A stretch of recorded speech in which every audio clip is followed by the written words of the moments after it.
Hi, I'm Six Shot. Hi, I'm Connor. So today we're here to take a look at another Transformer. Which one have we got here, Connor?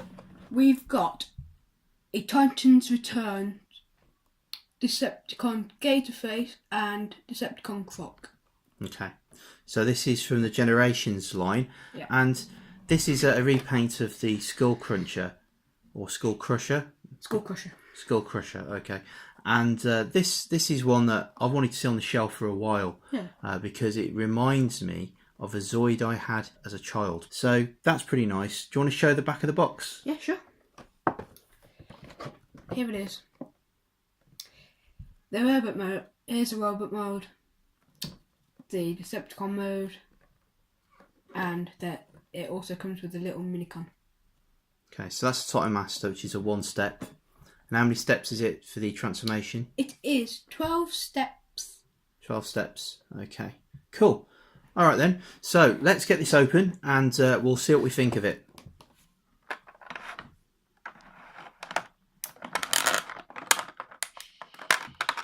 Nip.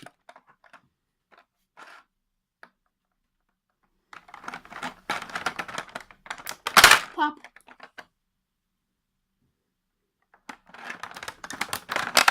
Bang. There it is. It's a bio. Yeah, so there's a bio. Don't know if it'll focus. So Con, do you want to read that for us? Yeah, sure. Let's read it out. Any Autobot that looks into the eye of Gaterface as their system's locked now give Decepticon's Krok an easy target for his pulverizing attacks. Pulverizing attacks. Okay, so let's have a look at the size comparison. Do you want to show the next to the blur? Yeah, sure. So here they are. So just looking at that, we can see that Krok is taller, isn't he? Yeah. And he's a bit broader than Blur. But I think that kind of works for these characters, don't you? Yeah. I mean, I think the big alligator called Crocodile would actually be a slightly bigger robot than the car. If you're going to make a monster robot, yeah? Yeah. So I like it. So. Okay, so this one, it's a little bit, I don't know, it doesn't stand all that well. You can get it into some good poses, no doubt, but I wouldn't say it's the best in terms of standing up. I mean, you can absolutely do it, don't get me wrong. Oh, no.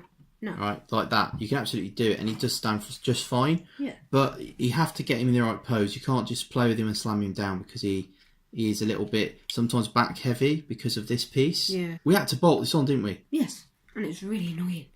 This headpiece is on a ball joint, a big one. And we had to actually pop that on. So that was kind of hard. But once you've got it, it's not too bad. And it does help the balance actually having it on. Yeah. Particularly when the weapons are in the hands, would you say? Yeah. What do you make of the colours on this guy, Connor? Well, I think the metal inside there, I think that suits him really well. Yeah, I like that. But the yellow, it does not suit him. It's a bit garish, I think. Yeah. If it had been painted, I might have liked it more. Yeah. But I don't mind it. It's okay. No, yeah. It's okay. I like the black, though. What do you reckon? I like the black as well. Yeah. And especially the Decepticon logo. Yeah, it looks good. So what about the face sculpt? What's your thoughts on that? The face sculpt. I like the eyes. Yeah. But it's just that I don't think the pink suits him. I mean, I like pink as well. Yeah. But where else would you put it, though? Except for the forehead.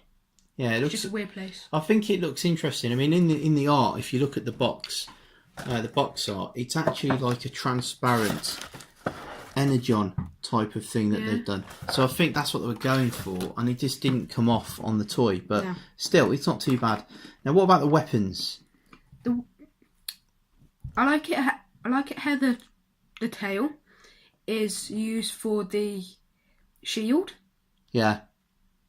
And I mean, it's got like 2 handles, so you can hold it either way.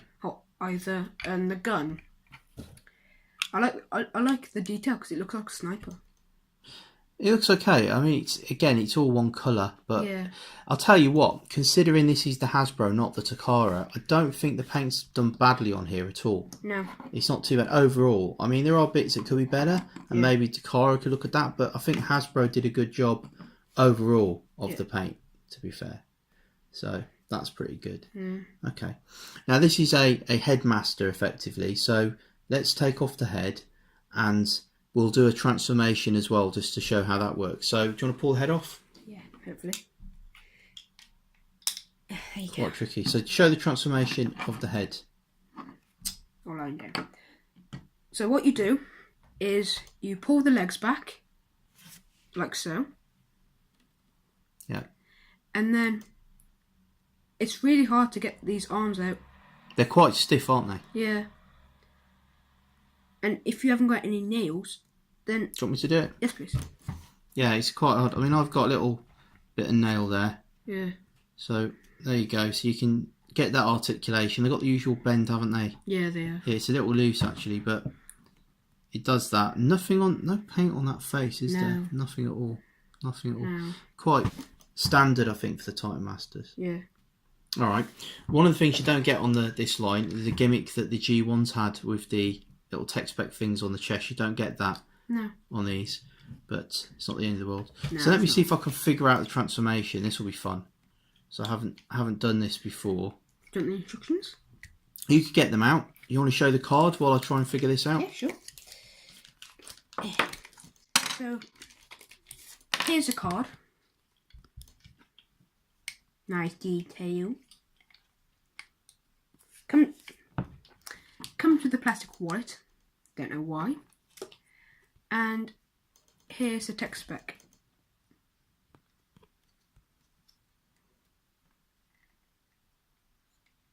I never worry too much about the tech specs because I always think that they're just kind of made up and that they don't really, represent anything.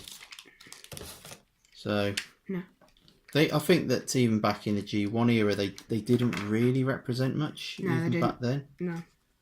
So I don't think that's changed a whole lot.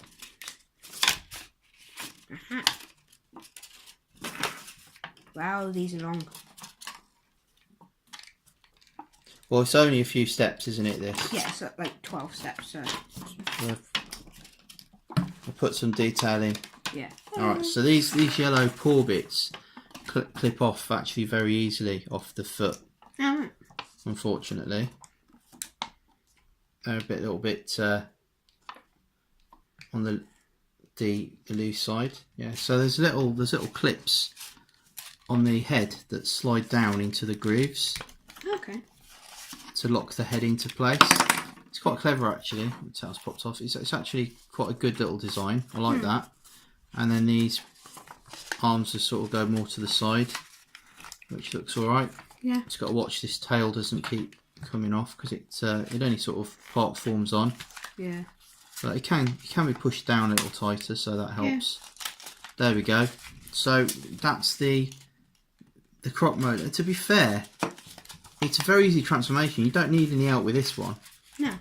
It's very simple. It looks easy. Yeah, it is easy. Cockpit thing though, it's once it's stuck inside, it's hard to open it because it's a rubbery type of material, so it's hard to get it back out. I'm gonna use a knife to try and hopefully not damage the... Yeah, just prise it open like that. And do you want to put him in? Let you sort it out? Yeah.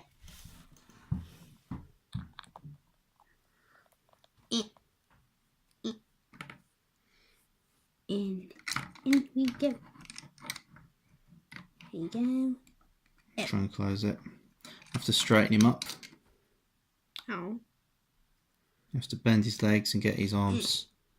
That's it. Need to make sure his legs doesn't open.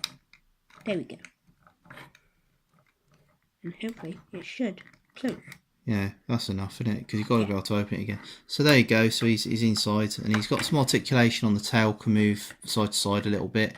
The gun can move. The legs have got some movement. And the paws, and the mouth opens. It's a little bit tight, but it opens. It's got a yellow tongue in there, but it doesn't move. Why. Yeah, doesn't really do anything. The head moves as well. Yeah, the head moves. I like that.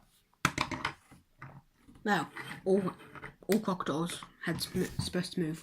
That's true. But with this one, so you can, if you can prise it open, you can actually open the mouth up. We did it earlier, didn't we? Yeah. When we were parts forming it. So I'm gonna have to fiddle with it to try and do it. But there you go. So you can open up the mouth, and just inside you can see the yellow Rubber tongue. Rubber tongue. Yeah, that's it. So thank you for watching our review. I quite like this. It reminds me, like I said, of a Zoid that I had back in the 80s, for those that know what they are. And it was a black crocodile like this, and you could wind it up and it went across the floor, and that's why I wanted this. Also, Krok in G1 was an Action Master, which I was never a fan of, and I prefer him as a Titan Master. I think that's a better use where he actually can transform. So, thumbs up to Hasbro for that one. What do you think? It's amazing. You like it? Yeah. Good toy. It's really good. Rock and roll, Transformers. Yeah. See you all soon. See ya. Bye-bye. Bye.